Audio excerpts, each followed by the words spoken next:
오늘 시후까지 딱 20명 참석했네. 여러분, 하나님은 예배를 기뻐하십니다. 우리는 예배 생활을 너무 오래 하다 보니까 타성해졌기도 하고, 예배가 그렇게 하나님이 기뻐하실까 이렇게 생각하지만, 하나님이 가장 영광을 받으시는 우리의 행위가 예배입니다. 지난주에 말씀드린 대로 예배는 하나님이 가장 기뻐하는 것들만 묶어놓은 엑기스가 되기 때문에 하나님은 예배자를 찾고 계시고, 참 예배 드리면 그리 좋아하시는 분이 하나님이심을 믿으십시다. 오늘은 두 개의 고백이라는 제목으로 좀 말씀을 드리려고 합니다. 사도 바울이 그의 믿음의 아들 된 디모데에게 목회 서신으로 보낸 책이 디모데 전서 후서입니다. 디도서도 디도에게 보낸 목회 서신입니다. 목회자로서, 사명자로서, 앞서간 선교사로서 믿음의 아들들인 디모데나 디도에게 주의 사역을 이렇게 감당해라 하면서 목회적 내용을 교훈한 내용이 많습니다. 그리고 자신을 간증한 내용도 많고요.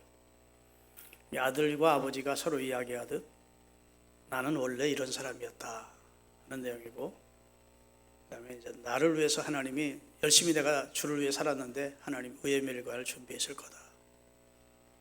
그러면서 믿음의 아들 디모데야, 하나님이 내게 주신 청결한 양심과 믿음을 잘 지켜가라. 그리고 주신 사명 잘 감당하라. 그런 내용의 권면을 하고 있는 거예요. 요즘 TV에 의미 있는 프로가 있더라고요. 아버지와 딸과의 심플하고 진솔한 대화의 시간을 가지더라고요. 백일섭이라는 탤런트가 있는데 그의 고백을 보면 아비 노릇을 제대로 못했더라고요.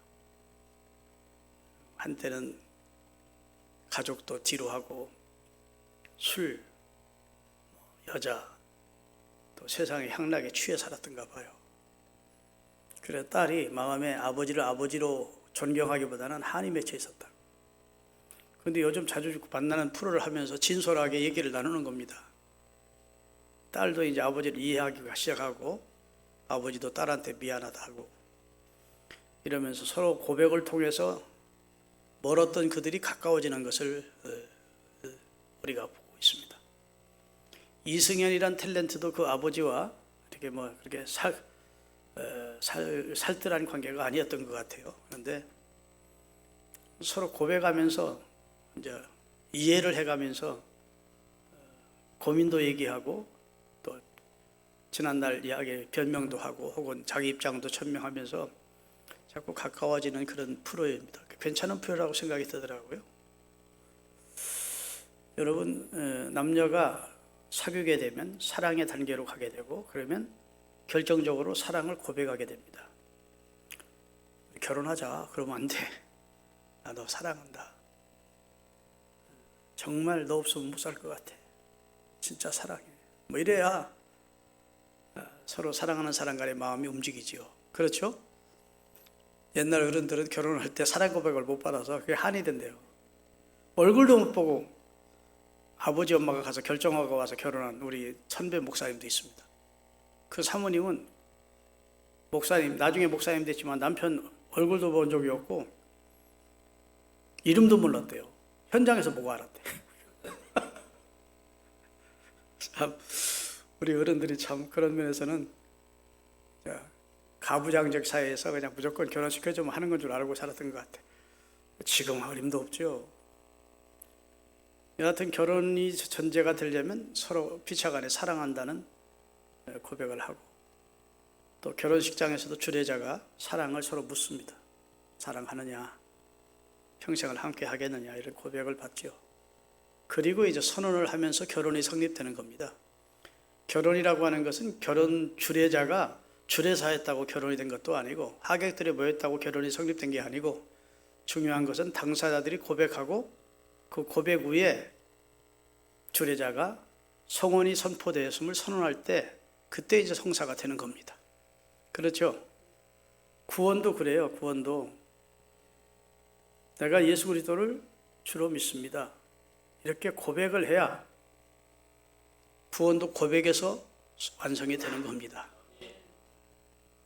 아멘. 그래서 오늘 내가 설교하다가 지금 주일날 설교하다 보면 너무 전해야 될 말씀이 많고 준비한 건 있는데 하다 보니까 설교 끝나가서 와서 준비한 그 설교 메모지를 보면서 이거 요것도 안 전했네, 요것도 안 전했네, 요것도 안 전했네 이러는데 오늘 진짜 중요한 걸 못 전했더라고요. 사람이 마음으로 믿어 의에 이르고 입으로 시인하여 구원에 이르게 된다는 로마서 10장 9절 10절 말씀인데 그 한편 강도가 그 두 가지는 했다고요. 마음으로 예수 그리스도가 주라는 사실을 믿었고 입으로 당신의 나라에 임하실 때 주님이 왕 되시는 나라가 있음을 입으로 고백했다고. 그러니까 구원이 완성된 겁니다. 아멘. 구원도 고백에서 완성이 돼요. 여러분이 여러분의 자녀들을 아무리 교회 데리고 다녀도 어느 순간에 교회를 떠날 수 있습니다. 왜 떠나느냐? 고백이 없으면 떠납니다. 본인 입으로 본인이 주님은 나의 주가 되십니다 하고 주님과 인격적인 만남을 통해서 설교를 통해 기도를 통해 주님을 만나는 경험을 하면서 본인의 입으로 나는 주님을 나의 구주로 믿고 고백합니다. 그리고 한 가지 더 하면 더 좋지. 이 앞으로 일생 주님의 뜻대로 살겠습니다. 이렇게 서원하면서까지 고백을 하면 그 사람은 주님을 떠나지 않습니다. 서로 시험 받아서 떠났다가도 다시 소원 때문에 고백 때문에 다시 주님 앞으로 돌아와요. 그냥 교회를 데리고 다니는 게 중요한 게 아니고 고백을 받도록 해줘요. 고백을 하도록 주님 앞에 1대1로. 근데 주님은 우리에게서 두 가지 고백을 받기를 원합니다. 성경을 보면 첫째는 너는 나를 누구로 생각하느냐 이렇게 물어요. 마태복음 16장에 나오는 내용이죠. 그렇죠? 너 나 누구라고 생각해? 주님은 그리스도시고 나의 구주고 하나님의 아들입니다. 아멘. 그렇게 베드로는 믿었고 그렇게 고백을 했다. 물론 그 믿음의 근원은 하나님이라고 예수님이 설명해 주었습니다. 그건 혈육에서 난 것이 아니고 하늘에 계신 내 아버지가 너를 복되게 했다. 믿음의 출처는 누구라고요? 하나님이야. 구원은 여호와께로 말미암는 건데 너는 참 복되구나. 시몬아 너 복이 있다. 어떻게 그걸 네가 알아냈냐? 이러지 않습니다. 하나님이 너로 하여금 그리 고백할 수 있도록 해주셨다는 거예요. 하나님이 여러분과 저에게 고백하기를 원하는 게 첫째가 너는 나를 누구라고 생각하느냐. 확실하게 고백하셨죠? 두 번째로 네가 나를 사랑하느냐 이렇게 묻습니다. 그게 주님이 우리에게 정말 중요하게 묻는 두 가지입니다. 너는 나를 누구라고 생각해? 주는 그리스도시고 살아계신 하나님이고 나를 죄악에서 구원하신 분입니다. 그래? 그 다음에 시간이 흐른 후에 다시 주님이 묻습니다. 시몬아 너 나 사랑하냐? 믿음을 다시 묻지 않았어요. 믿음은 이미 고백했으니까. 충성을 묻지 않았습니다. 직분도 잘 감당할 수 있냐 묻지 않으십니다. 딱 사랑하냐? 사랑. 사랑은 죽을 자리까지 뛰어들 수 있는 게 사랑이에요. 여러분 자식이 저 불구덩이 속에 있다. 네? 집이 불나가지고 자식이 불구덩이에 있으면 아무리 주변 사람이 막아도 자식을 사랑하는 부모는 뛰어들어가는 겁니다. 함께 죽는 경우가 많죠. 그래서 막 이때 구하기가 힘들다 싶으면 주변 사람들이 어디가든 못 들어가게 막는 것이죠. 왜냐하면 본능적으로 사랑하는 애를 살리고 내가 죽더라도 살려야 되겠다고 하는 강력한 마음이 드는 겁니다. 그래 뛰어들어가는 것이죠. 주님이 지금 사도 요한에게 베드로에게 너 나 사랑하냐? 그것은 굉장히 중요한 질문입니다. 주님을 사랑해야만 앞으로 네가 사명을 감당할 수 있다는 겁니다. 내 양을 칠 수 있고 먹일 수 있고 어린 양도 칠 수 있다는 거예요. 너 나 사랑하는 마음 없으면 너 믿음 고백 그거 가지고는 안 돼. 환난이 오나 풍파가 오나 시험이 오면 다 무너져. 진짜 네가 날 사랑하는 마음이 있다면 그러면 내 양도 치우고 먹이고 어린 양도 돌볼 수 있고. 믿습니까? 이 두 가지 고백을 여러분이 주님 앞에 진심으로 나 주님이 나의 주 되심을 믿습니다 하고 주님 제가 진심으로 주님을 사랑합니다. 내가 주님으로부터 받은 사랑에 10,000,000분의 1이라도 보은하며 살고 싶습니다. 이런 고백이 있어야 주님이 기뻐하세요. 아멘. 그런데 오늘 본문은 사도 바울의 고백입니다. 나는 큰 죄인이었다는 고백입니다. 나는 죄인 중에 우두머리 괴수였다는 겁니다. 나는 폭행자였고 나는 그리스도 앞에서 너무너무 죄인 중에 괴수였대요. 같이 한번 읽어봅시다. 내가 전에는 비방자. 누구를 비방했다는 겁니까? 예수님을. 박해자요, 폭행자였으나 도리어 하나님의 긍휼을 입은 것은 내가 믿지 아니할 때 영적으로 무식해서 알지 못해서 그렇기 때문에 하나님이 보시고 아시고 내게 긍휼을 베풀어 주셨다.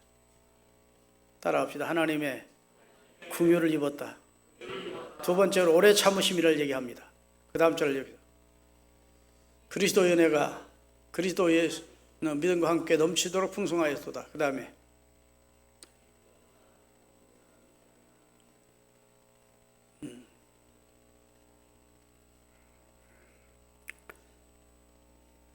거기 보면 오래 참으심이란 말이 나오는데 몇 절이죠? 16절 다 같이 내가 긍휼을 입은 까닭은 그리스도 예수께서 내게 먼저 일체 오래 참으심을 보이사 후에 영생하는 자들에게 본이 되게 하려 하십니다. 하나님이 오래 참아주셨대. 그렇게 기독교 핍박하고 예수님 마음 아프게 하고 그렇게 충성스러운 하나님의 종 스데반 집사를 돌로 때리는 죽이는 선봉장에 섰을 때 하나님이 나 같으면 그놈부터 때려 죽였어야 되는데 하나님이 참아주셨다. 아멘. 우리 하나님은 오래오래 참으시는 분입니다. 로마서에 보면 하나님의 용납하심과 오래 참으심을 멸시하는 사람들이 있대. 하나님이 당장 죄를 범하면 즉각 어떤 사인을 오거나 매가 오면 아이고 하나님 참 무서운 분이야 그럴 텐데 하나님의 용납하심과 오래 참으심을 만유리 여기고 그냥 그대로 범죄하다가 망하는 사람이 있대요. 여러분 하나님의 용납하심과 오래 참으심을 여러분이 만유리 여기지 마시고 아멘. 어제까지도 나를 참아주신 하나님, 어제까지도 나를 긍휼히 여기신 하나님, 오늘도 내게 긍휼을 베푸시고 오래 참으심을 보이셨기 때문에 오늘 여러분과 제가 이렇게 예배자가 된 겁니다.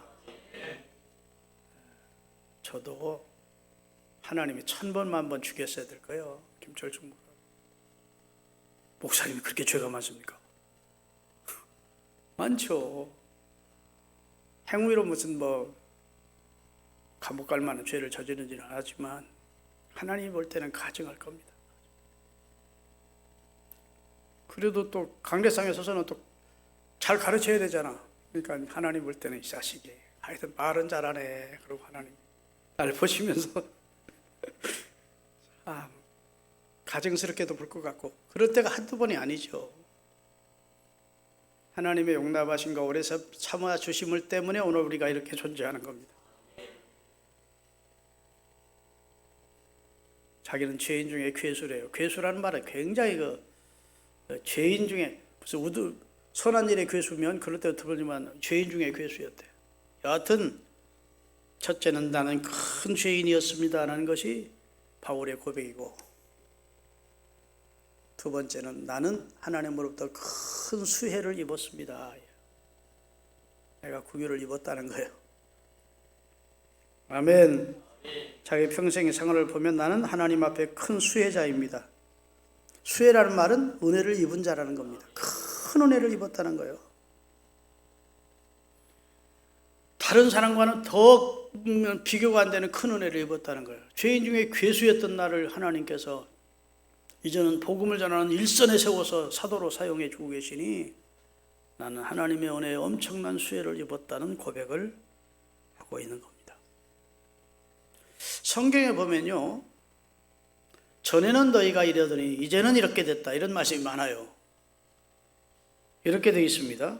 에베소 5장 8절에 보면 따라합시다. 전에는 너희가 어두움이더니 이제는 주 안에서 빛이라. 빌레몬서 1장 11절에 보면 따라합시다. 전에는 너희가 무익한 자였으나 이제는 유익한 자다. 베드로전서 2장 10절에 보면 전에는 백성이 아니더니 이제는 주의 백성이요 전에는 긍휼을 얻지 못하였더니 이제는 긍휼을 입은 자 되었느니라. 따라갑시다. 전에는 양과 같이 길을 잃었더니 이제는 너희 영혼의 목자이신 그리스도께 돌아왔느니라. 그런 은혜를 우리가 입은 사람들이라는 말입니다. 그러니까 나는 하나님의 은혜를 엄청나게 입었습니다 하고 사도 바울이 고린도서 15장 10절에 9절부터 10절을 띄우겠어요. 그러나 내가 나의 사도 중에 지극히 작은 자라 나는 하나님의 교회를 박해하였으므로 사도라 칭함받기를 감당치 못할 자이라. 그러나 내가 된 것은 하나님의 은혜로 된 것이니 내게 주신 그의 은혜가 헛되지 아니하여 내가 모든 사도보다 더 많이 수고하였으나 내 것이 오직 나와 함께 하신 하나님의 은혜였다. 주의 일 많이 한 것 부정하지 않습니다. 주의 일 많이 해놓고 난 한 거 없어요. 그건 가증되고 거짓말하는 거예요. 겸손을 가장한 말입니다. 사실은 사실대로 인정해야지. 바울은 주의 일 많이 했습니다. 교회 많이 세웠습니다. 수많은 사람 전도했습니다. 내가 다른 사도보다 더 많이 수고하였으나 그건 인정합니다. 그러나 그 내가 한 건 아니고 나와 함께 하신 하나님의 은혜였다. 그리고 영광을 누구에게 돌려요? 하나님께 돌려요. 이런 자세를 하나님이 원하시는 거예요. 여러분, 다윗이라는 구약에 걸출한 인물이 하나님 앞에 시편 51편에 보면 막 회개하는 내용이 나옵니다. 우리아의 아내를 범하고 우리아를 전선에 보내서 살인을 종용해서 살인 교사로 다 우리아를 죽였어요. 그리고도 죄 하나도 범하지 않는 양 다 덮어놓고 철면피하게 살다가 하나님의 선지자 나단이 와서 그의 죄를 지적하자 그가 아이고 지도새도 모르게 저 나단 죽여야 되겠다. 내 명예가 실추되고 내가 백성들 앞부터 진짜 사람, 가증한 사람이라는 취급을 받겠다. 이렇게 생각하고 자기 죄를 가리는 방법을 찾지 않았습니다. 하나님 앞에 진솔하게 잘못했습니다. 하나님 하고 회개했어요. 그게 다른 겁니다. 다른 사람하고. 하나님이 그거 보실까요? 안 보실까요? 보시는 거죠. 하나님의 권위를 인정하는 거예요. 주의 종의 권위를. 나단이 정치적으로는 자기 밑에 있지만 영적으로는 자기 위에 하나님의 종이라는 거야. 나단이 지금 개인적으로 자기가 미워서 자기를 책망하는 것이 아니고 하나님이 나단을 통해서 자기를 책망하고 있음을 다윗은 인정한 겁니다. 그리고 하나님으로부터 용서를 받습니다. 그리고 나중에 복을 많이 받죠. 그런데 그가 그의 생의 마지막 부분에 가서 많은 헌금을 하나님 앞에 드립니다. 그 헌금 가지고 실상은 솔로몬이 성전 건축하고 솔로몬 건축한 겁니다. 그러니까 솔로몬이 건축한 것이지만 사실은 다윗이 평생을 모은 모든 금은 보화와 돈을 성전 건축을 위해서 다 하나님께 바치고 간 거예요. 백성들도 기쁨으로 헌금을 했대요. 그러니까 다윗이 나와 내 백성이 무엇이고 한데 나와 내 집이 무엇이고 한데 이와 같이 하나님께 즐거운 마음으로 드릴 수 있게 하셨나이까. 자기는 양의 목동이었던 양의 궁둥이나 쫓아다니던 소자 목종에 지나지 않았는데 나를 왜 그렇게 복 주세요? 그렇게 감격해하는 겁니다. 전에는 보잘것도 없는 가문의 막내둥이 양치기였는데 이제는 하나님의 긍휼을 입은 자가 되었다. 옛날에 잘 나갔어요. 그런 사람 치고 감사하는 사람 별로 없어요. 옛날 자기와 오늘 자기를 비교하되 사회적으로, 정치적으로, 물질적으로 비교하지 말고 옛날 잘 살 수 있죠. 지금은 못 살 수도 있고 그런 거 비교하지 말고 옛날에 영적으로 나는 참 이런 사람이었다. 하나님을 대적하며 살던 사람이었다. 아멘. 하나님의 은혜 밖에 있던 사람이었다. 지금은 은혜 안으로 하나님이 나를 끌어들이셨고 하나님의 긍휼을 베풀어 주시고 많은 은혜를 입도록 나는 하나님의 수혜를 입은 자가 되었다. 그런데 내 지난 날은 죄인 중에 괴수였다. 그러니 감사하지 않을 수가 없는 것이 바울의 생애였죠. 자, 우리가 하나님께 고백하는 것 두 가지입니다. 주는 그리스도시요 살아계신 하나님의 아들입니다 고백하고, 주님 제가 주님을 사랑합니다 고백해야 되고, 아멘. 주여 저는 지난날에 하나님 앞에 큰 죄인이었습니다. 이제는 주님으로부터 엄청난 은혜를 입은 자가 되었나이다. 감사합니다. 이만 가지고 신앙생활하면 절대로 시험 들지 않습니다. 머리 숙여 기도하십시다. 하나님,